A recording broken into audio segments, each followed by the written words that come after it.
I'm just going to put a few finishing touches, explain a little bit how to make this spreadsheet for MGT5130 International Business just a little bit more realistic here. If you look at where we had ended up on the evening of Tuesday, the 5th of December, we had formatted, some of the last things we did was we had just cleaned this up a little bit, formatted the years so that they appear over the quarter markers here. Each column is a quarter as we go along here. We had summed up our revenues for each period, each quarter, and we had summed up our expenses for each period. Then we netted it out. That's what the net quarterly is, a net quarter here. Basically your sales minus your expenses. And then we added in this line, this is the running cumulative. So this treasury, if I can grab it over here, this treasury is your cumulative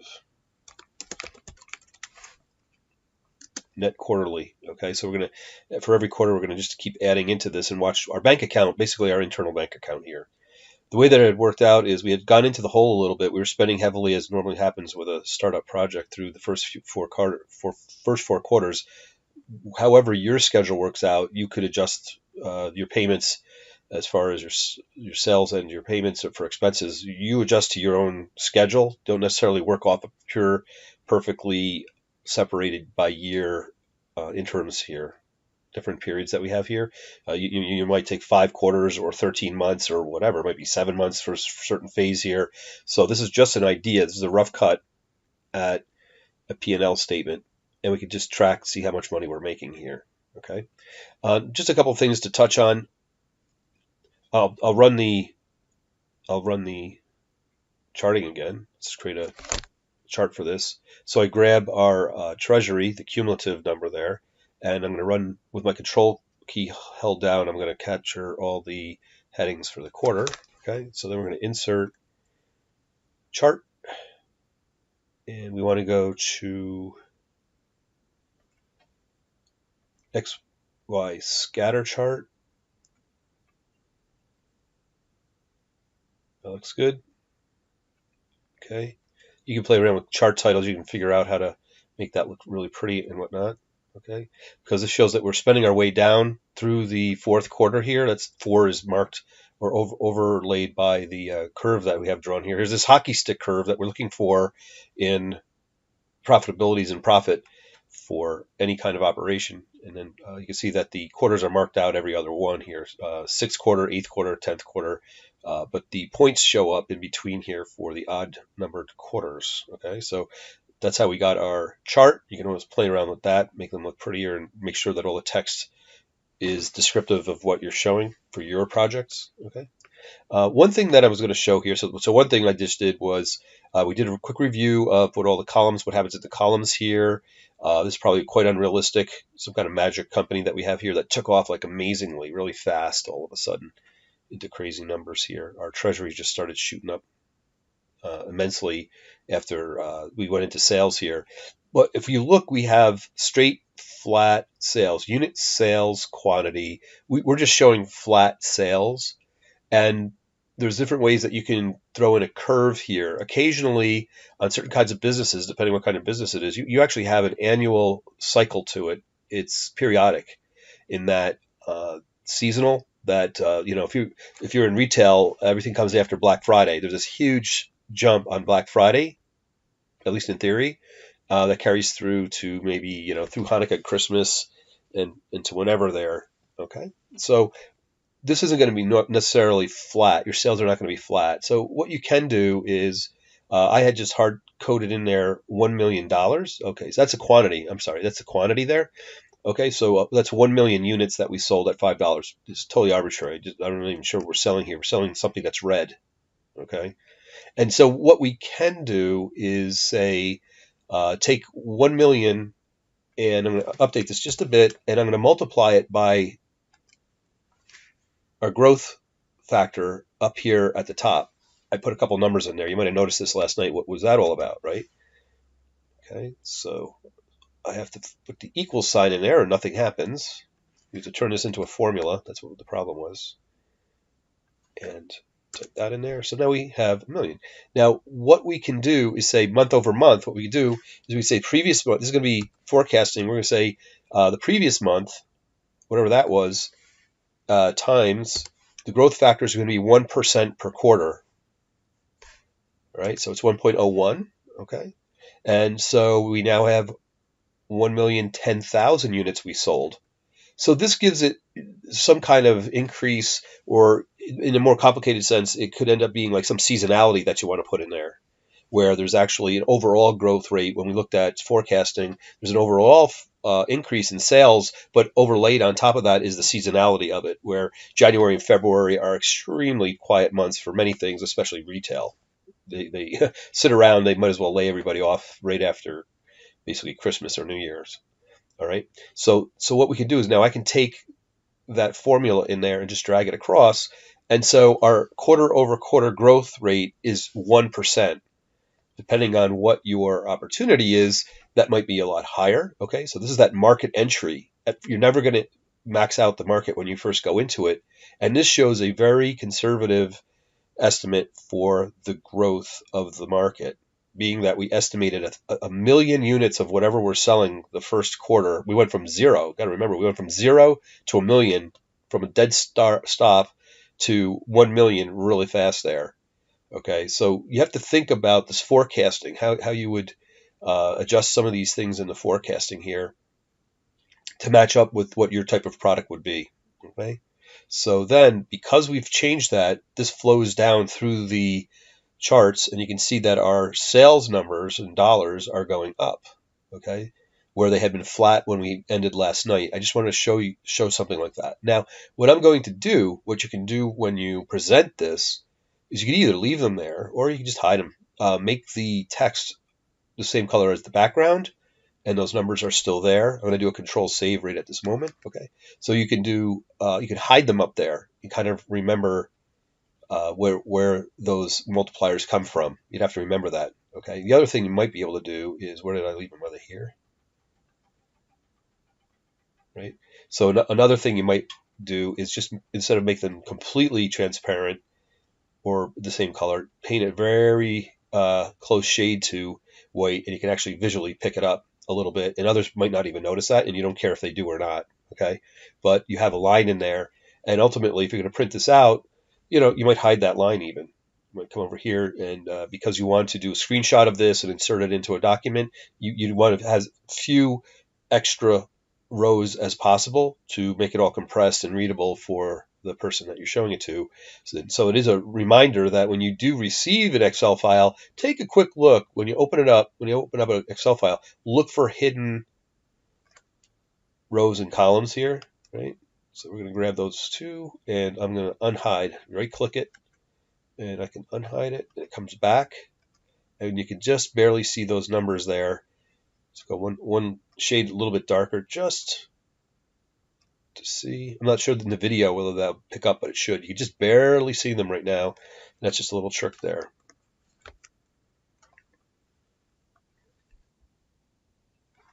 And then last, I just want to show we're going to do a fix here that has to do with the payments on the plant.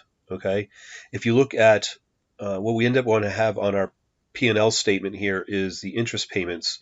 Okay, so I'm going to show you something here. We need to fix this similar to the thing that we just did, and we had this dummy row of data up here. It's actually not dummy. We actually used it for use that showed 1% growth quarter over quarter for our sales. What we need to do is something similar for calculating our interest payments that are going back on the plant. And I'm going to show you, this is both a finance and Excel demonstration of how we're going to do that. Let's say we get a loan for, what did I call it up here? We have a loan for, the principal was $10 million up here at B1. Okay. So what we're going to do is calculate the payment on that. So the payment is going to be, and if we look at the form of the payment formula in Excel, we want to know what the rate is. So we're going to enter into the equation B2, okay? And before we do anything, hit F4, and that's going to make a hard reference, absolute reference to the cell up there, so it doesn't change when we drag the formula across the page. I just know that this is coming. And we're going to divide the annual rate by the number of periods, which is 4, which is that. So before you do anything else, hit F4, excuse me, and that will set that up as absolute referencing, put a comma in there. Now we're on to the next item. How many periods? Let's just talk about, oh, well, I guess we'll talk about 36 periods here. We're going to do 3 years. Let's say we're going to pay it off in 3 years. Okay, normally you'd pay it off in, maybe 30 years, which would be 360, 360 periods, not 36. But just for demonstration here, I'll do it this way. Okay, so the number of periods is 36, and the present value is going to be, use a minus there, minus 10 million, close parens, hit enter. Okay, so so our payment every month on the plant is going to be 332. I'm sorry, every quarter is going to be $332,000. Okay, if we pay this off in 3 years. So if we drag that across, we're going to have equal payments. All right, I'm going to do an alt equal here. Right, and when we add this up, that is going to equal our principal plus all our interest. Okay, so it's going to end up. So if we did have the loan for just 3 years, it would be 12 periods. That's the number of periods that we have, and the principal is going to be 1, 2, 3, 1, 2, 3 at $10 million. Okay, so if we want to try to pay off a $10 million loan in 3 years by quarterly payments, every payment's going to be nearly $900,000. Okay, right. We sum that up. We'll end up paying $661,000 on the $10 million loan over 3 years if we do it that way. That's pretty aggressive payback on a startup. You're just not going to do that. I just want to give you the form here, the format here. Okay. So what we're going to do is there's two other kinds of this is the flat out payment per period, and what we're going to do is borrow this equation and bring it down here, and we're going to update this and say, but what will just the interest payment be for that month? And you have to be a little bit careful because the format changes just a little bit. So the rate can remain 4% over 4 quarters. Okay, that's B2 over B4. Okay, we still have, well, now we're asked what period are we in, right? So for each cell here over 36 columns, we would have to punch a different number into this formula to tell it it's the first period, the second period, the third period. Each of these cells working from left to right would actually have to represent which period we want to know about. And this is where we use the same trick that we used before. We're going to use a line right above here for some indices, okay, or index, okay? So I'm going to end up using the number of the period is that cell. I'm going to go back and fix that later, okay? It's going to be D30, okay? How many periods do we have? Now we have the number of periods is still 12, and our present value is still, we got $10 million in our pocket to play with. That's the deal here, okay? All right, so if I hit enter, it's probably going to blow up, okay, because it tried to use a 0, okay? When it went up here to the cell, it picked up 0 in there. Okay, so let's put our indexes in here. I'm going to put 1 here and go over to the next one and put in a 2. All these represent the quarter or the period that we're in, so that this equation will work here. Okay, so now when it looks up at D30, it's picking up the correct number. It's picking up a 1. So we're in the first period of a 12 period loan, and this is how you use the interest payment formula for that. Okay, so we'll drag this across. Okay, so notice something. You end up paying, look at the difference between the first and the 36th, what is it, the 12th rather, the 12th payment period. As I described in class, the first payment is very, very heavily slanted or weighted toward interest. Okay, it's $100,000 the first month of interest, and then every quarter it diminishes till you're only paying on the last payment. You're only paying $8,000 versus $100,000 the first payment. That's the way banks structure these loans. Okay, so that was the interest payment. Let's look at the principal payment on this. So we're going to drag it down and borrow it. Okay.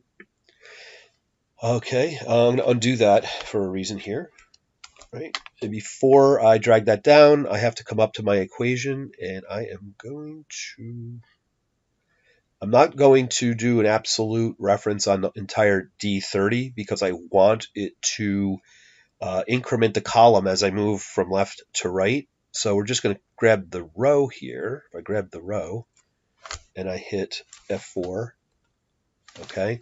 Now you'll notice that now you're going to learn about what the F4 does when you're trying to turn this from a relative to an absolute reference in Excel. Hold down your, or just hit F4 again, and that's the form that we want. I just want to show you what's going on here, though. When you work in Excel like this, as I hit F4, it goes through these different formats, starting with the total relative. Both column and row are relative in this format to both is absolute, where both the column and the row are absolute. Neither of them change as you drag this cell across your page or down your page. And I keep hitting F4 again. And this is the one that we want, where we want the column to increase, but we don't want the row to increase or increment. Okay, so I'm going to hit Enter. Okay. All right, so I'm going to drag that one down.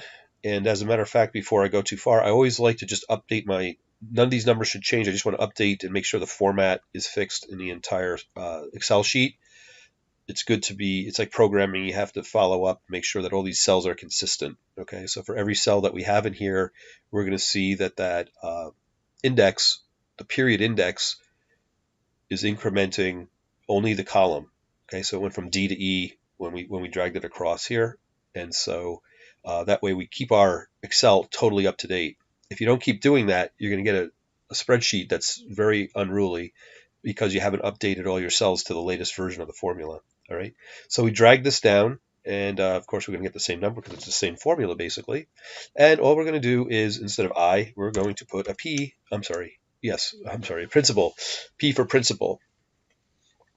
Okay, so the principal payment on this has the same format as the interest, so we're good to go. You put the rate in, you put in what period, current period that we're in, how many total number of periods there are, and what the present value is. Okay, so we hit Enter, and we could take this and drag it across. So these are the principal payments that we're making every month. And just to check this out, we're going to hit All Equals and select these two cells here. All Equals gives us a sum. And when I add that up, it adds up I'm adding up the interest and the principal payments, and it is adding to the total. Okay, we just want to double check things, that we did things correctly. Okay, so we have the same payments all the way through here, and the calculated ones down here at the bottom match what we thought of that was going to be up here as a simple payment. Okay, so that, if you will, trick, I don't know, hack or whatever you want to call it here, sometimes you have to use a row, as I did here, to help your formulas out. Okay, and in the same way, you might not want to show that to your audience and then do the same thing. We just hit it with a light gray and it kind of goes away. You can make it white, make it completely go away, and or you can hide the entire row here. Just hit hide. I'm not going to do that though. All right. Okay, so let's go back up here into the plant and fix this. The I payment, the problem with this. All right. What we're going to do is I'm going to copy these indices. I'm just going to copy these up here to the top. Make sure we get it in the right place. Don't overwrite the other guys that are in there. Okay, so now I just transferred that up. This was our general sandbox we were just working in down here, and now I'm going to do it for real. We're going to come over to our payment for our plant. We're just interested in the interest payments here. So I'm going to come back up here, and where I have hard-coded in 1, I am instead going to grab index 1 as such. Hit Enter. Very good. All right, and then we can drag this across. So this is $10 million over 12 payments, 3 years, quarterly. And we have to fix it. All right. That is because this changed. When you hit that with an F4, hit that absolute. Now this should work. Or not. Okay, and let's see, D5. Yeah, all our indices are, or rather our cell references are going to be absolute, so it worked. They're absolute where they needed them. Okay, so that was just an added fix here to show what your interest payments would be, and that all drop down to the bottom line here, your net per quarter, and then we take a look at what's going into our treasury or the status of our treasury quarter over quarter, how much we have accrued in there. Okay, so some things went up. Some things went up where the volume went up quarter over quarter for the last 2 years, and then our interest payments were going down over that period. Okay, so that's just to wrap these cells up, or this sheet up for your final report. Thank you very much.